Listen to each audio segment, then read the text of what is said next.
సంగారెడ్డి జిల్లా పాసమేలారం సిగాచి పరిశ్రమ వద్ద కార్మిక సంఘాలు ఆందోళనకు దిగారు.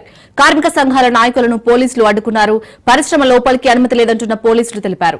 పోలీసులతో కార్మిక సంఘాల నేతలు వాగ్వాదానికి దిగారు. హలో హలో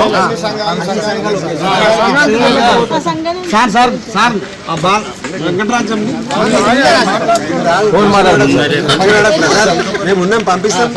హలో ఓకే, నేను తీసుకొని కొంతమంది తీసుకొని వచ్చి చూపెట్టి పంపిస్తాను.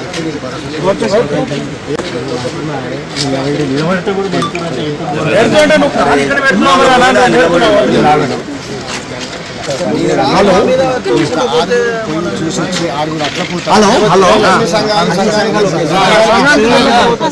Sir sir sir Venkatarajam phone మాట్లాడండి.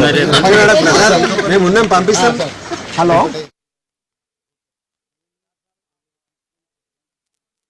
ఎవరికి కార్మికుడికి జరిగే న్యాయం మీద కార్మిక సంఘాలుగా మేము గొంతు దింపుతున్నాం. 8 గంటల పనిదినం కావాలని కొట్లాడుతున్నాం. కార్మిక చట్టాలు కావాలని చెప్తున్నాం. ఈ ఫ్యాక్టరీ ఇన్స్పెక్టర్ వచ్చి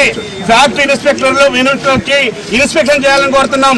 జాయింట్ ఇన్స్పెక్షన్ జరగాలని చెప్తున్నాం. కార్మికుడు కంప్లైంట్ ఇచ్చినా కానీ చర్యలు తీసుకునేటువంటి రైట్ కార్మిక చట్టాల్లో ఉంది. కానీ ఈ రోజు దాన్ని తొందరగా చెప్తున్నారు. ఈ ప్రాంతంలో ఉన్నటువంటి వలస కార్మికుల కోసం మా కార్మిక సంఘాలు కొట్లాడుతున్నాయి.